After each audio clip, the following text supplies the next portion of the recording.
පින්නතුට මතකයි බුදුරජාණන් වහන්සේ බුද්ධත්වයට පත්වෙච්ච වෙලාවේ ප්‍රබල පුජ්‍යලයෝ 8 දෙනෙක් එකතු වෙලා තමයි নমස්කාර පාඨය හැදුවේ. নমස්කාරය කියන්නේ බුදුහාඳුරන්ට වන්දනා කරන හදාගත්තු එකක් නෙවෙයි පින්නතුනි. බුදු වෙච්ච දවසේ ඉස්සෙල්ලාම නමෝ කිව්වේ සාතාගිරි කියන යක්ෂයා. තස්ස කියන වචනේ කිව්වේ වේපචිත්ත කියන අසුරේන්ද්‍රයා.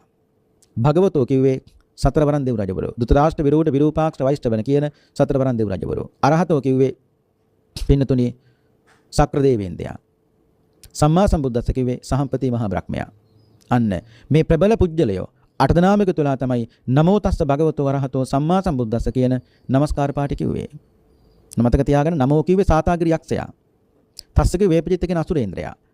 භගවතෝ කිව්වේ සතරවරන් දෙව් රජවරු. අරහතෝ කිව්වේ පින්නතුනි සක්‍ර දේවේන්ද්‍රයා. සම්මා සම්බුද්දස්ස කිව්වේ සහම්පති මහා බ්‍රහ්මයා. මෙන්න මේ 8 දෙනාම එකතු වෙලා নমස්කාර පාඨය හැදුවේ. ඒ නිසා හිතන්න එපා নমස්කාරය කියන්නේ බුදුහාන්ට වන්දනා කරන හදාගත්තු එකක් නෙවෙයි. ඒ නිසා හැමදාම උදේ පාන්දර අවදි වෙනකොට පින්නතුනි අවදි වෙච්ච ගමන් හොඳට සිහිය උපදවා ගන්න. සිහිය උපදවාගෙන ඇඳේ ඉඳගෙන හරි කමක් නැහැ වැඳගෙන නමෝ තස්ස භගවතෝ වරහතෝ සම්මා සම්බුද්දස්ස කියන নমස්කාර පාඨයවත් 3 පාරක් කියලා ඇඳෙන් පය බිමට තියන්න පුරුදු වෙන්න කවදාවත් වරදින්නේ නැහැ. තවත් පුළුවන් නම් සබ්බේ සත්තා භවන්ත සුඛිතත්තා. අද දවසේ මගෙන් දුකක් කිසිවෙකුටත් නොවේවා.